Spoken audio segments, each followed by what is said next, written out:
ये सबसे पहले ये सिलेंसर के अंदर ये लगाते हैं ऐसे, ये हमारे पैरों ये इसके थ्रू लगती है, ठीक है हो गया। उसके बाद हम वो मशीन पे हम लेते हैं 3 रीडिंग्स।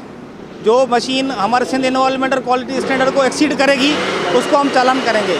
जो हमारे सबसे पहले वो 40% से वो एक्सीड होगा तो लिमिट होगा, ठीक है जी। ये मशीन इस तरफ है, ये देखो गाड़ी छोड़ रही थी वहाँ, ये हमारी मशीन है, इसके थ्रू हम टेस्ट करने साइंटिफिक वे के थ्रू करते हैं हम इसको। मैंने इंस्ट्रक्शंस दी हैं हमारे एनवायरनमेंट डिपार्टमेंट को कि इस वक्त Karachi is one of the most polluted city not in Pakistan but in the all over the world. Karachi top 3 के अंदर आता है और उस पोल्यूशन के अंदर जो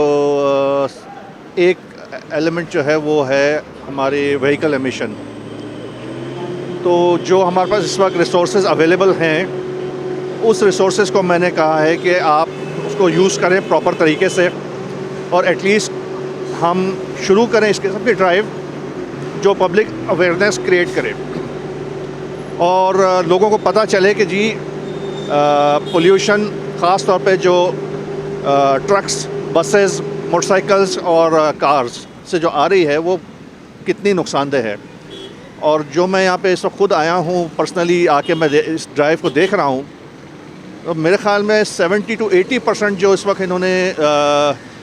गाड़ियों को और ट्रकों को इंस्पेक्ट किया है वो सब जो लेवल ऑफ बेंचमार्क है उसके ऊपर से ऊपर हैं ये। यानी कि 70 to 80% गाड़ियाँ ऐसी हैं जिससे पोल्यूशन हो रही है शहर के अंदर, और वो पोल्यूशन सिर्फ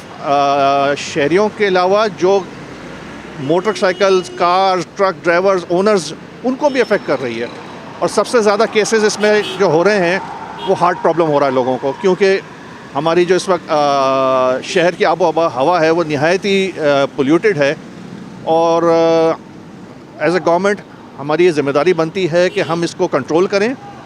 और एक मैसेज जाए तमाम उन लोगों को जिनकी गाड़ियाँ इस वक्त पोल्यूशन फैला रही हैं शहर के अंदर कि आप इसको ठीक करें, ना सिर्फ हमारे लिए लोगों के लिए बल्कि अपने फैमिलीज़ के लिए भी, ताकि ये शहर जो इस वक्त मसला बना हुआ है पोल्यूशन का हमें निजात मिल सके। ये ओवरनाइट नहीं हो सकेगा, इसको हमें परमानेंट लेवल के ऊपर चलाना पड़ेगा। और अभी हमने सिर्फ यहाँ से शुरू किया है, हमारे दूसरे प्लान्स भी हैं और सॉलिड वेस्ट मैनेजमेंट इस किस्म के जो सीपा के अंडर में आते हैं हम उसके ऊपर भी बहुत एग्रेसिवली काम करेंगे। ये बेसिकली एक किस्म का हमने मिनिस्टर साहब और सेक्रेटरी साहब ने ये हिदायत दी हैं और कि ये एक किस्म का हमारा जो है ना वो ड्राइव है, तो उसी ड्राइव को हम कंटिन्यू करने के लिए लोगों में अवेयरनेस भी दे रहे हैं कि जो हवा की वजह से जो इश्यूज़ हो रहे हैं ट्रैफिक के हवाले से स्पेशली,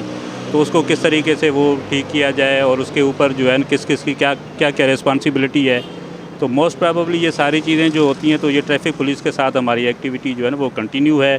और हम ये आवाम को ये अपील कर रहे हैं कि जो उनकी गाड़ियां हैं जो धुआं छोड़ रही हैं तो काइंडली उसको जो है ना वो ठीक कराएं और उसके बाद उसको रोड पे लेके आएँ ताकि जो हवा में जो पोल्यूशन का लेवल जो है वो कम हो सके। तो ये हमारी जो ड्राइव है वो पूरे जो है ना वो तकरीबन सिंध के 3 बड़े अजला में चल रही है और कराची भी है उसमें, हैदराबाद है और सखर भी है। तो ये इंशाल्लाह ड्राइव हमारी जो है ना वो कंटिन्यू चलती रहेगी। सीएम साहब की डायरेक्शन के ऊपर सिंध ईपीए ने पूरे ऑल ओवर सिंध के अंदर व्हीकल एमिशन एक्टिविटीज़ स्टार्ट की हैं और उसके अंदर सखर में, नवाबशाह में, हैदराबाद के अंदर और कराची के अंदर हमने 3 से 4 जगहों पे अपनी एक्टिविटी शुरू है। आज के दिन भी हमारी जो एक्टिविटीज़ हैं वो मज़ार कायद पे, डिफेंस मोड पे और आज जो हम ये बोर्ड बेसन पे खड़े हैं इधर हमारी एक्टिविटीज़ जारी हैं। इसका मकसद ये है कि ये जो ट्रैफिक का जो मेन कंट्रीब्यूशन है हमारी जो हवाई फ़ज़ाई आलूदगी है उस आलूदगी को कम करने के लिए हमने ये कैंपेन स्टार्ट की है और एक ये परमानेंट बेसिस पे ये कैंपेन है जो हमने स्टार्ट की है और डेली बेसिस पे इसके अंदर हम कर रहे हैं ताकि गाड़ियों के अंदर से जो अनफिट गाड़ियां हैं वो अपनी प्रॉपर ट्यूनिंग कराएं और इमिशंस को उसके अंदर कंट्रोल करें।